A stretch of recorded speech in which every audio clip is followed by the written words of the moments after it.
ఈరోజు ఐఏఎస్ స్మితా సబర్వాల్ గారు differently abled category candidates సంబంధించి వాళ్ళ ఎబిలిటీస్ సంబంధించి ట్విట్టర్లో ఒక ట్వీట్ చేయటం జరిగింది. దాని మీద చాలా డిస్కషను చాలామంది చేస్తున్నారన్నమాట. ఫస్ట్ క్వశ్చన్ ఏంటంటే, ఆవిడ ఒక బాధ్యతాయుతమైన ఐఏఎస్లో ఉన్నారు. తను ఈ విధమైన ట్వీట్ చేయొచ్చా? ఆ ట్వీట్లో ఏం రాస్తుందో తెలుసా? ఒక ఎయిర్లైన్స్ వాళ్ళు పైలట్గా ఒక డిఫరెంట్లీ ఏబుల్డ్ కేటగిరీ పర్సన్ని వాడతారా? అపాయింట్ చేసుకుంటారు. రెండో క్వశ్చన్, ఒక డిఫరెంట్లీ ఏబుల్డ్ పర్సన్ సర్జన్గా మనం యాక్సెప్ట్ చేస్తామా? ఇట్లాంటి స్టేట్మెంట్లు ఇస్తూ ఆ ట్వీట్ స్క్రీన్ షాట్ కూడా వీడియోలో కనిపిస్తోంది. చేస్తూ ఆవిడ కొన్ని రిఫార్మ్స్ కూడా చెప్పారనమాట. అసలు ప్రీమియర్ పోస్టింగ్స్లో, ప్రీమియర్ సర్వీసెస్లో, ఐఏఎస్, ఐపీఎస్ లాంటి వాటిలో డిఫరెంట్లీ ఏబుల్డ్ కేటగిరీ వాళ్ళకి రిజర్వేషన్ అవసరమా? ఇలాంటివన్నీ కొత్త కొత్త చర్చలు తెచ్చారు. ఫస్ట్ క్వశ్చన్ నేను అడిగేది, డిఫరెంట్లీ ఏబుల్డ్ కేటగిరీ కానీ ఏ కేటగిరీకైనా సరే రిజర్వేషన్స్ ఇవ్వటము లేదనేది గవర్నమెంట్ పాలసీ ఫస్ట్. రెండోది, ప్రైమ్ పొజిషన్స్ ఏదైతే అడ్మినిస్ట్రేటివ్ పొజిషన్స్ ఉన్నాయో, ఇంకా గొప్ప గొప్ప పొజిషన్స్ ఉన్నాయో, వాటన్నిటికీ మెంటల్ ఫిట్నెస్, ఇంటలెక్చువల్ ఫిట్నెస్ చాలా ఇంపార్టెంట్ ఫిజికల్ ఫిట్నెస్ కన్నా. మూడోది, అతి ముఖ్యమైనది, ఒక సివిల్ సర్వెంట్కి కంపాషన్, ఎంపతి అనేది చాలా ఉండాలి. ఈ వీడియోలో నాకు అది కనిపించట్లేదు. ఇన్ఫ్యాక్ట్ తను ఒక సీనియర్ బ్యూరోక్రాట్. ఈ స్టేట్మెంట్స్ ఇవ్వటం వల్ల పొద్దున్నుంచి ఎంతోమంది సివిల్ సర్వీసెస్కి ప్రిపేర్ అవుతున్న డిఫరెంట్లీ ఏబుల్డ్ క్యాండిడేట్స్ నాకు ఈ ట్వీట్ స్క్రీన్ షాట్ పెట్టి మీరు ఖచ్చితంగా రెస్పాండ్ అవ్వాలి, ఇది మమ్మల్ని చాలా హర్ట్ చేసింది, మేము చాలా ఓపికతో అందరినీ బీట్ చేసుకొచ్చి ఈ లెవెల్లోకి వస్తున్నాం అని చెప్పి ఎంతోమంది నాకు ఈరోజు పొద్దునుంచి మెసేజ్లు పెడుతున్నారు. నా క్వశ్చన్ ఏంటంటే ఆవిడకి, ఫస్ట్ ఆఫ్ ఆల్ తను ఎవరు గవర్నమెంట్ పాలసీ గురించి చర్చ లేపడానికి, క్వశ్చన్ చేయడానికి? ఆవిడ గవర్నమెంట్లో ఉన్నప్పుడు గవర్నమెంట్ తరఫున మాట్లాడాలి, లేదా జ్యుడిషియరీకి సంబంధించి వాళ్ళు జడ్జిమెంట్స్ ఇవ్వాలి. దీనికి సంబంధించి లాస్ట్ ఇయర్ సుప్రీంకోర్టు చెప్పింది, డిఫరెంట్లీ ఏబుల్డ్ కేటగిరీ వాళ్ళు కూడా ఐపీఎస్కి సంబంధించి వాళ్ళు కూడా ముందైతే ఫామ్లో వాళ్ళు ఐపీఎస్ ఆప్ట్ చేసుకోవచ్చు, ఇచ్చేది లేనిది తర్వాత విషయం అని చెప్పి సుప్రీంకోర్టు ఐపీఎస్ కూడా మీరు డాఫ్లో పెట్టండి, ఆప్ట్ చేయండి అని చెప్పిందనమాట.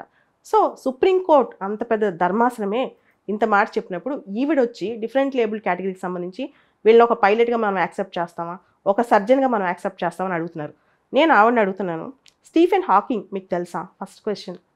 స్టీఫెన్ హాకింగ్ ప్రపంచంలో ఐన్స్టీన్, న్యూటన్ ఆ లెవెల్లో scientist.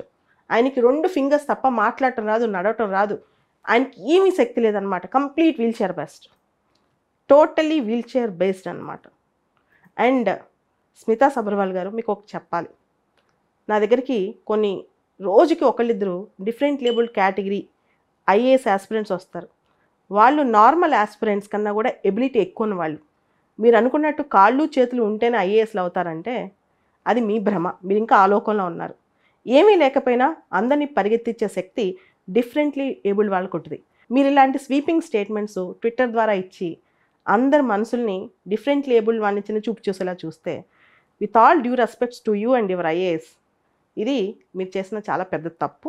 And first question, civil servants social media ఉండొచ్చు, హ్యాండిల్స్ ఉండొచ్చు, ఇష్టం వచ్చినట్లు స్టేట్మెంట్లు ఇచ్చేస్తే రేపు మొత్తం ఎంటైర్ కమ్యూనిటీ ఎవరైతే ఆ కేటగిరీ వాళ్ళు ఉంటారో, వాళ్ళు ఆ ఆస్పిరెంట్స్ ఉంటారో, ఎవరైతే ఫైట్ చేస్తున్నారో వాళ్ళ మానసిక పరిస్థితి మీరు ఆలోచించారో? First question. Second question, who are you to judge their abilities? వాళ్ళ ఎబిలిటీస్ మీద చర్చ లేపే శక్తి మీకెందుకు? మీరు యాక్టివిస్ట్ కాదు కదా. మీరు ఇంత బాధ్యతాయుతమైన పోస్ట్లో ఉన్నారు, పొజిషన్లో ఉన్నారు, ఇంత ఇర్రెస్పాన్సిబుల్ స్టేట్మెంట్స్ మీరు ట్విట్టర్లో ఇస్తే మొత్తం ఆ కమ్యూనిటీ, క్యాస్ట్ రిలేటెడ్ స్టేట్మెంట్ కావచ్చు, డిఫరెంట్ లేబుల్ రిలేటెడ్ స్టేట్మెంట్స్ కావచ్చు, వాళ్ళందరి మీద ఎలాంటి ఇంపాక్ట్ ఉంటుంది? సొసైటీ వాళ్ళని ఎలా చూస్తుంది, ఎలా చిన్న చూపు చూస్తే ఒకసారి ఆలోచించారా? So very very wrong. I'm strongly and seriously condemning your statements.